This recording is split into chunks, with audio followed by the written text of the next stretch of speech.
Hello, I'm Ben and you're watching The PhD Parent. In the current video, I'll discuss the evidence for the effectiveness of two strong positive parenting approaches, tuning into kids and collaborative and proactive solutions.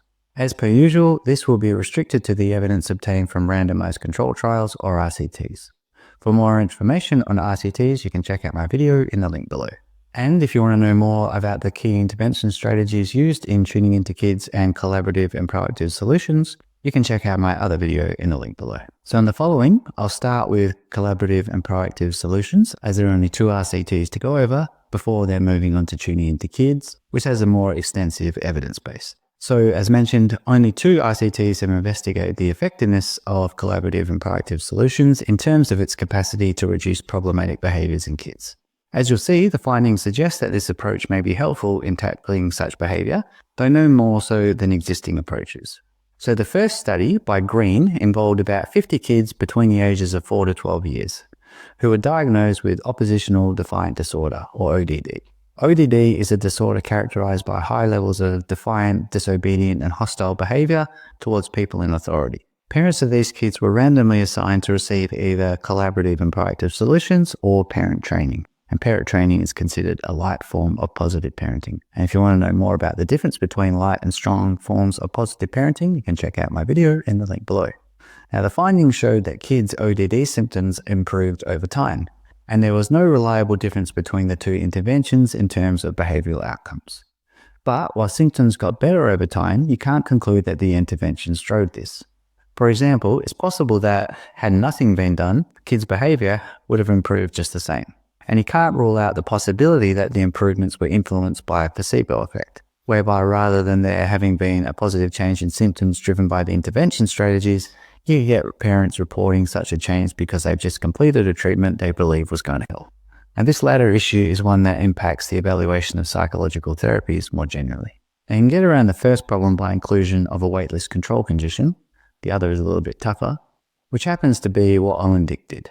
So Dick recruited about 130 kids between the ages of 7 to 14 years. Again, kids were diagnosed with ODD. The parents were randomly assigned to receive either collaborative and proactive solutions, parent management training, another light form of positive parenting, or they were assigned to a waitlist control condition. The findings showed that kids' ODD symptoms improved over time, but importantly, the kids in the two intervention conditions improved to a greater extent than kids in the waitlist control. There was no difference between the two intervention conditions in terms of behavioral outcomes. So this study shows that completing collaborative and proactive solutions or parent management training is better than doing nothing. That is better than the waitlist. And that the observed treatment improvements do not reflect the passage of time. Now, one good thing about this study is the largest sample size. One not so good thing is that you can't tell what drove the improvements in behavior. And again, this is an issue that impacts evaluation of psychological therapies more generally. Now, it could have been the strategies used in the interventions. However, you can't rule out the possibility that improvements were driven by placebo or what is often termed non-specific effects.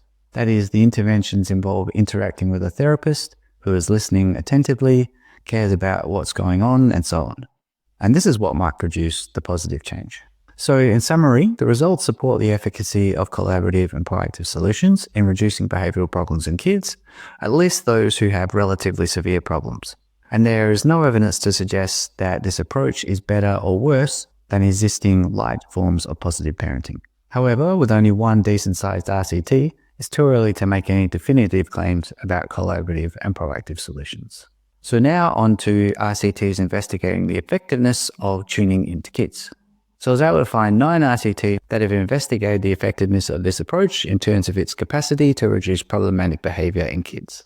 One of these studies, Hurst 2015, involved investigating whether tuning into kids plus other treatment components is an effective approach for reducing behavioral problems compared to waitlist control.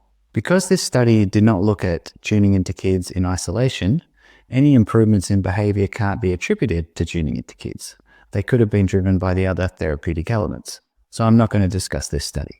And there was another study by Hurst in 2009 that involved an initial analysis of data with a subsequent study, Hurst 2010, reporting the same data plus a follow-up. So I'm just going to report the latter study. Now, rather than go through each of the remaining studies individually, I'll briefly summarize the results.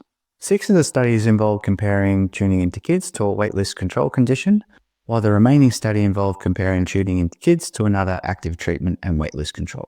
I'll start with the studies in which tuning into kids was compared to a waitlist control condition.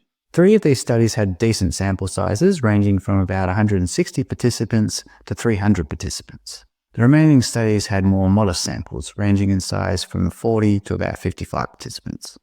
In these studies, the samples were either unselected kids from the community or kids selected based on being at risk of behavioural problems. That is, they were showing some problems but were not too severe. The kids were typically 3 to 6 years old, though Havinghurst 2022 looked at kids 18 to 36 months old. 3 studies had clear findings, whereby the results indicated that kids whose parents completed tuning into kids showed reduced behavioural problems relative to kids whose parents were in the waitlist control condition. In Havinghurst 2010, the results obtained were not just on parent reports but also teacher reports. When you consider the results of the other studies, though, they were a little bit more complicated. In Havinghurst 2013, there was no evidence of benefit of tuning into kids when behavioural problems were judged by parents, but there was when looking at teacher reports. In Havinghurst 2019, the tuning into kids intervention was completed by dads. When behaviour was assessed by dad, there was evidence that the intervention was successful in reducing behavioural problems, but there was no such evidence when behaviour was assessed by mum or teachers. Now this is kind of interesting. The supposed benefit of the intervention could be real, in that improvements in behaviour were restricted to times when dad was around, which is why dads were saying there were improvements but no one else was. Or it could just be a reporting bias, whereby you have dad who's just completed therapy to improve parenting and so comes to see improvements in his kid's behaviour despite none really being there. And in Blostad 2021, there was no evidence that the tuning into kids intervention reduced the frequency of behavioural problems, but some evidence that parents thought the problems being exhibited by their kids were not as severe as they had been. So the evidence from these studies is a bit mixed. Now lastly, the final study extended the previous studies in that it involved comparison of tuning into kids to another intervention. So Duncombe involved 320 kids between the ages of 4 to 9 years who were at risk of behavioural problems. Parents completed either tuning into kids, PPP, a live positive parenting intervention, or were assigned to a waitlist control condition. Both interventions led to reduced behavioural problems relative to the waitlist control condition, with this benefit being observed on both parent and teacher reports. There was no reported difference between the 2 interventions in terms of behavioural improvement. So this study suggests that delivering tuning into kids or PPP is better than doing nothing, and that the observed treatment improvements did not reflect the passage of time. Now, in each of the studies discussed, you can't rule out the influence of placebo effects, at least with respect to parent ratings. That said, in Duncombe, for example, the teacher ratings showed the same pattern of improvements as parent ratings, and teachers apparently did not know which condition kids were in. So this goes some way to ruling out this alternative explanation. As described in the previous section, you also can't make strong claims about the supposed active therapeutic strategies. That is, the benefits of the therapies may reside in their non-specific effects. And a final thing I'll touch on, relevant to all studies discussed, is related to using a waitlist control comparison. Specifically, this approach may inflate the supposed effectiveness of interventions. The argument is that when people are assigned to a waitlist control, then they're effectively in limbo. That is, they're hanging around waiting for access to treatment. In contrast, when people are assigned to a no treatment condition, that is, the researcher is not providing access to the treatment, then people may actively take on the task of making changes themselves. Consequently, when you compare an intervention to a no treatment control, it will not look as effective relative to what you see when a waitlist control is used as the comparison.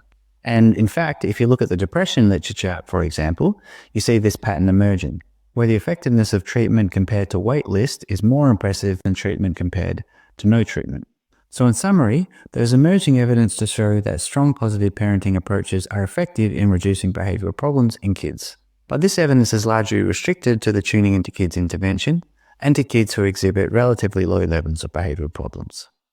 The weight of evidence comes from studies that are susceptible to alternative explanations, such as placebo effects, and no conclusions can be drawn concerning the effectiveness of the specific intervention strategies delivered.